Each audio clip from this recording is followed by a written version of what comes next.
Third हो गया आपका एफिशिएंसी। एफिशिएंसी का मतलब क्या है? Efficiency means doing the task correctly and with minimum cost. कम दाम में सही काम करके देना।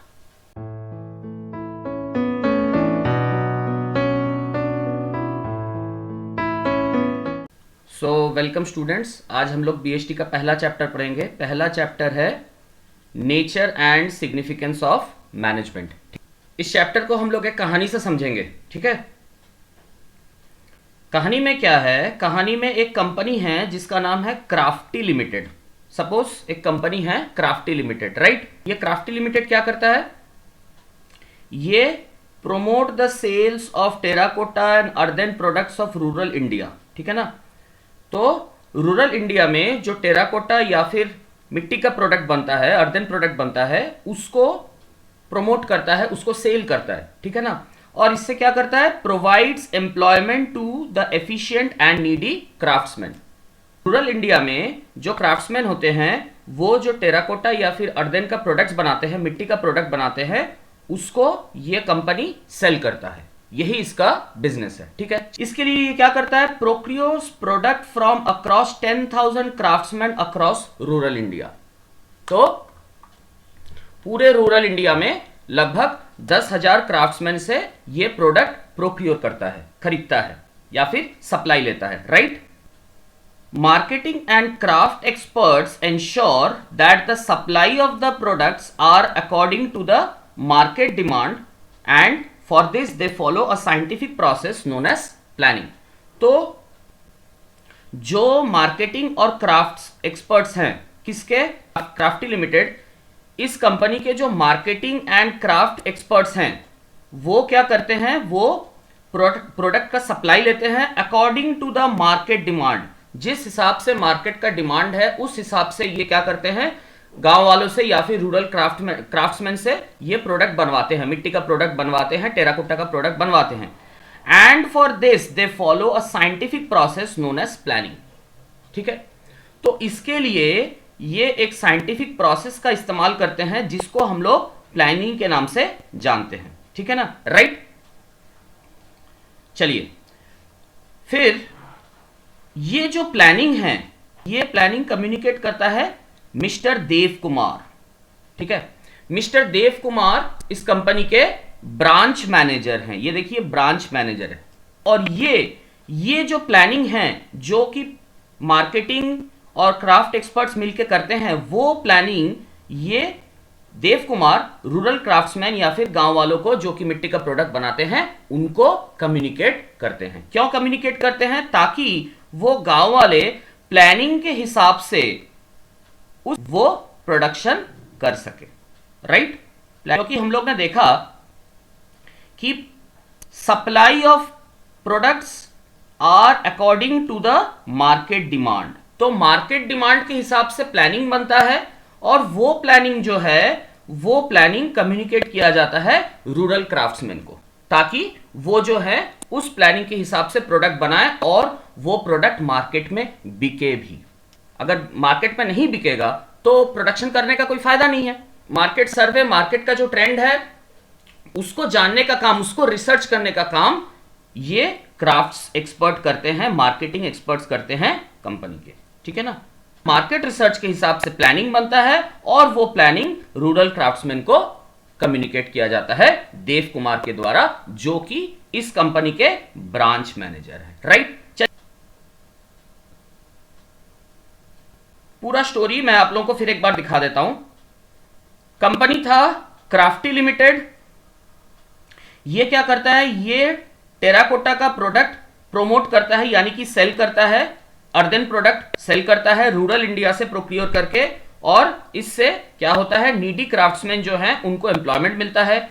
और इसके लिए ये क्या करते हैं? नंबर 2, ये प्रोक्योर करते हैं, प्रोडक्ट प्रोक्योर करते हैं लगभग 10,000 क्राफ्ट्समैन से। और उस प्रोक्योरमेंट के लिए ये लोग क्या करते हैं? मार्केट सर्वे करते हैं, जो कि मार्केटिंग और क्राफ्ट एक्सपर्ट्स होते हैं कंपनी के, वो मार्केट सर्वे करते हैं और उससे क्या बनता है? प्लानिंग बनता है। और ये planning according to the market demand बनता है। और इस प्लानिंग को जो कि क्राफ्ट्समैन हैं, जो कि अल्टीमेटली प्रोडक्ट बनाते हैं, उनको कम्युनिकेट किया जाता है, ठीक है, ये एक छोटा सा स्टोरी हुआ। अब इस स्टोरी का मतलब क्या हुआ? इस स्टोरी का मतलब हुआ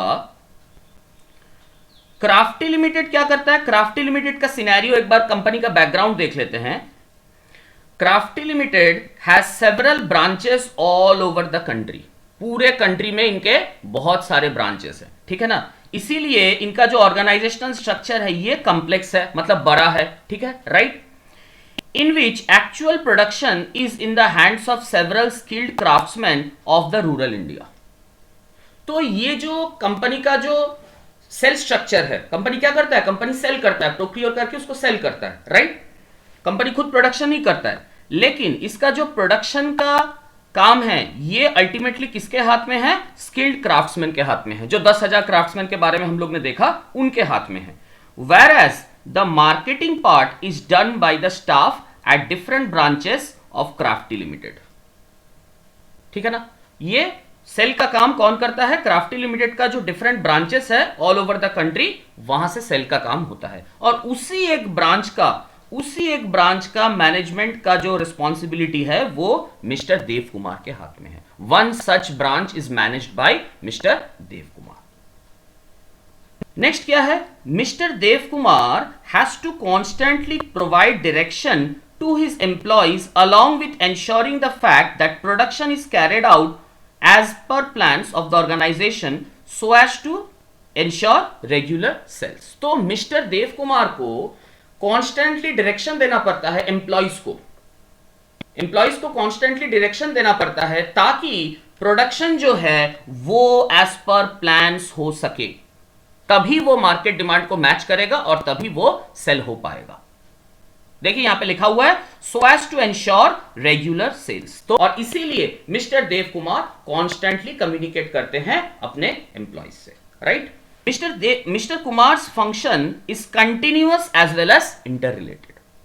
तो इनका जो फंक्शन है ये कंटिन्यूअस है, ये मतलब चलता रहता है, दिन प्रतिदिन हर दिन चलता रहता है इनका फंक्शन। इनका कम्युनिकेशन प्रोसेस, इनका इंटरैक्शन प्रोसेस कंटिन्यूअसली चलता रहता है। और इनका जो फंक्शन है ये इंटर रिलेटेड है, एक फंक्शन से दूसरा फंक्शन इंटर रिलेटेड है, क्योंकि ये पूरा चीज एक प्रोसेस के अंडर में आता है। और एक प्रोसेस में बहुत सारे स्टेप्स होते हैं, बहुत सारे क्या होते हैं? स्टेप्स होते हैं। और सारे स्टेप्स को फॉलो करके जो है वो प्रोसेस कंप्लीट होता है। और जब प्रोसेस कंप्लीट होता है तभी क्या बनता है? प्लानिंग जो है वो सक्सेसफुल होता है, राइट। तो आप लोग ने देखा, कंपनी का ओवरव्यू देख लिया आपने, मिस्टर देव कुमार के बारे में थोड़ा सा जान लिया। चलिए नेक्स्ट चलते हैं। फिर जब पीक टाइम आता है, जब फेस्टिवल का सीजन आता है, तब क्या होता है? जैसे दिवाली में the company launches decorative earthen lamps, decorative दिए बनाए जाते हैं दिवाली के टाइम पे, ठीक है। Next, the company gives special attention towards the terracotta jewellery which has a quite trendy market. Terracotta का ज्वेलरी बनता है जो कि एक ट्रेंडी मार्केट है, उसको भी कंपनी स्पेशल अटेंशन देता है ताकि कंपनी का रेवेन्यू बढ़ सके, ठीक है। तो दिवाली में ये डेकोरेटिव अर्दन लैम्प्स बनाए जाते हैं, स्पेशल अटेंशन दिया जाता है टेराकोटा ज्वेलरी को। ये तो हुआ टेराकोटा ज्वेलरी, एक एग्जांपल हुआ, ठीक है ना। ये एक एग्जांपल हुआ, टेराकोटा से सिर्फ ज्वेलरी नहीं बनता है, बहुत कुछ बनता है। तो पूरा जो टेराकोटा का मार्केट है उसमें ज्वेलरी का एक स्पेशल मार्केट है। तो अगर पीक टाइम पे जो अर्दन लैम्प्स बनता है दिवाली के टाइम पे, जो अर्दन लैम्प्स, जो डेकोरेटिव लैम्प्स बनते हैं, उनके लिए क्या दरकार पड़ता है?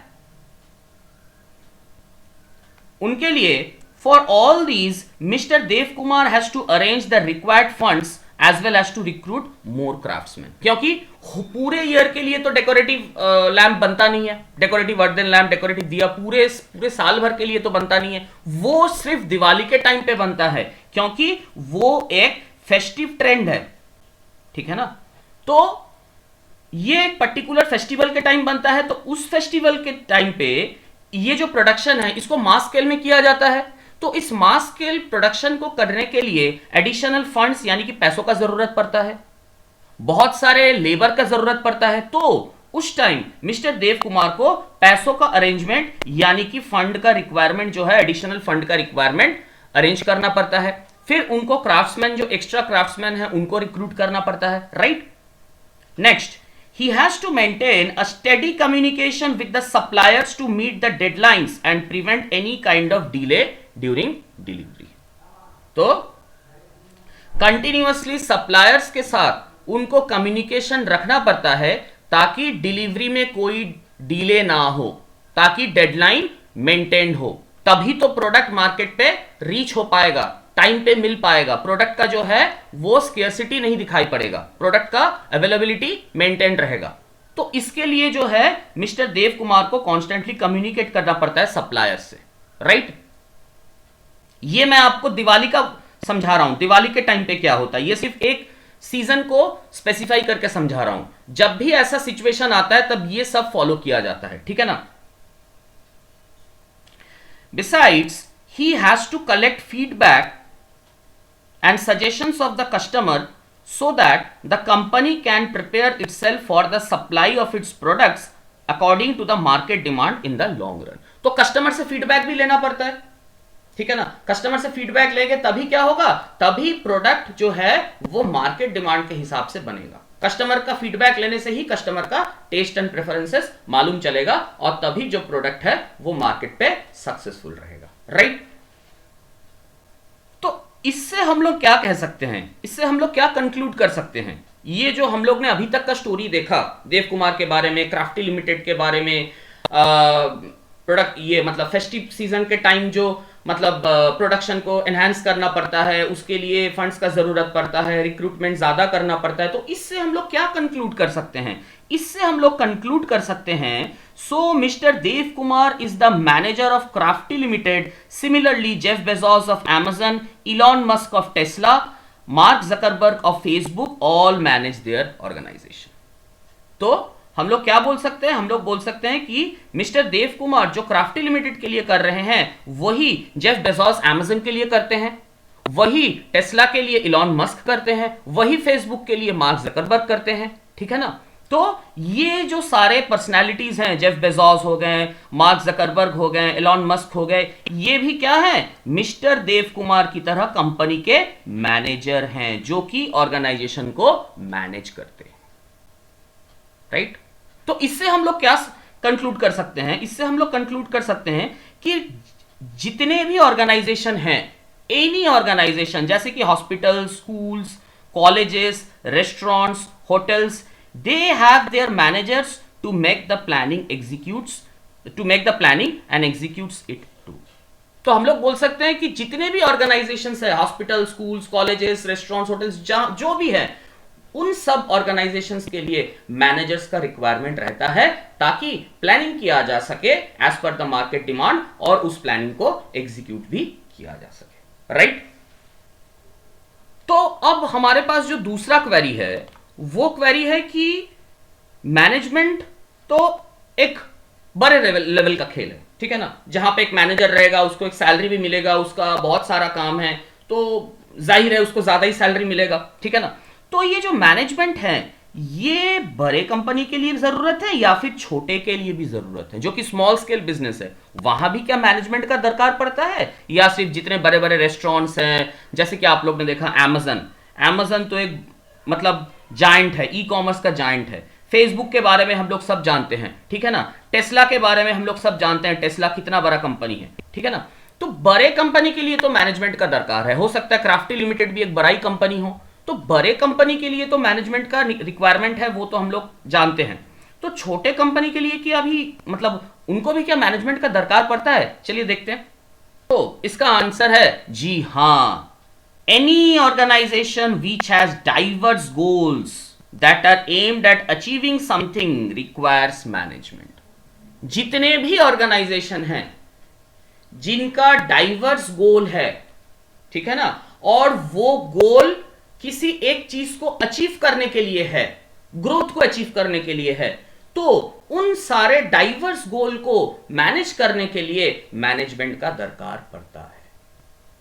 तो उससे हम लोग क्या कंक्लूड कर सकते हैं, हम लोग कंक्लूड कर सकते हैं management is essential for all organisation whether big or small, profit or non profit, service or manufacturing. सारे ऑर्गेनाइजेशंस को मैनेजमेंट का नीड पड़ता है, छोटा हो बड़ा हो, प्रॉफिट हो नॉन प्रॉफिट हो, सर्विस या फिर मैन्युफैक्चरिंग हो। Every organisation have two things in common, management and managers. दो चीज सारे कंपनी के लिए कॉमन है, एक तो मैनेजमेंट का रिक्वायरमेंट है और दूसरा मैनेजर्स का रिक्वायरमेंट है, irrespective of any organisations, right. क्यों जरूरत है? क्योंकि managers will take decisions regarding what to do, when to do and how to do. क्या किया जाए, मतलब जो गोल है, जो सक्सेस है, जो ग्रोथ है, उसको अचीव करने के लिए क्या किया जाए, कब किया जाए, कौन सा प्रोडक्ट कब लॉन्च किया जाए, ठीक है ना, कौन से एग्जिस्टिंग प्रोडक्ट में नया स्पेसिफिकेशन ऐड किया जाए या फिर नए स्पेसिफिकेशन का कौन सा प्रोडक्ट लॉन्च किया जाए। जैसा हम लोग मोबाइल मार्केट में देखते हैं, आप लोग देखते हैं ना मोबाइल मार्केट में हर एक महीने के अंदर या फिर हर 1.5 महीने के अंदर ओप्पो जो है या फिर वीवो जो है वो एक नया मॉडल लेके आता है। कभी फ्लिप कैमरा हो गया, कभी उसमें वाटरप्रूफ फीचर हो गया, ठीक है ना, कभी फिंगरप्रिंट का सेंसर हो गया, कभी फेस रिकॉग्निशन हो गया। तो ये जो नया नया टेक्नोलॉजी है ये उठपटांग से तो आता नहीं है, रातों रात तो आता नहीं है, इसके लिए प्लानिंग किया जाता है कि कौन सा टेक्नोलॉजी अभी रिक्वायरमेंट है मार्केट में। एप्पल के केस में भी आप लोगों ने देखा होगा सेम चीज। Phone mobile example is the best example for this. कब लॉन्च किया जाए, कौन सा मॉडल लॉन्च किया जाए और इसको कैसे किया जाए, ये सारे डिसीजंस कौन लेते हैं? मैनेजर्स लेते हैं उन कंपनीज के, राइट। फोर्थ क्या है? Managers will use their specialised knowledge and skills for the effective and efficient utilisation of the available resources to achieve the planned growth for the organisation. तो इसके लिए, इन काम के लिए मैनेजर्स क्या करते हैं? मैनेजर्स एक स्पेशलाइज्ड नॉलेज का इस्तेमाल करते हैं, एक स्पेशलाइज्ड स्किल्स का इस्तेमाल करते हैं ताकि इफेक्टिव और efficient utilisation of the resources हो सके और कंपनी को जो है वो अपना प्लान्ड ग्रोथ अचीव कर सके, राइट। चलिए नेक्स्ट क्या है?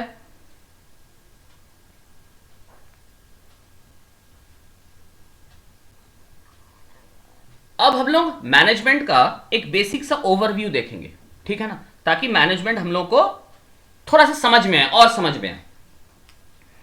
मैनेजमेंट का ओवरव्यू का फर्स्ट पॉइंट है, management is a broad term used mainly for taking charge of activities which are different from each other yet are interrelated।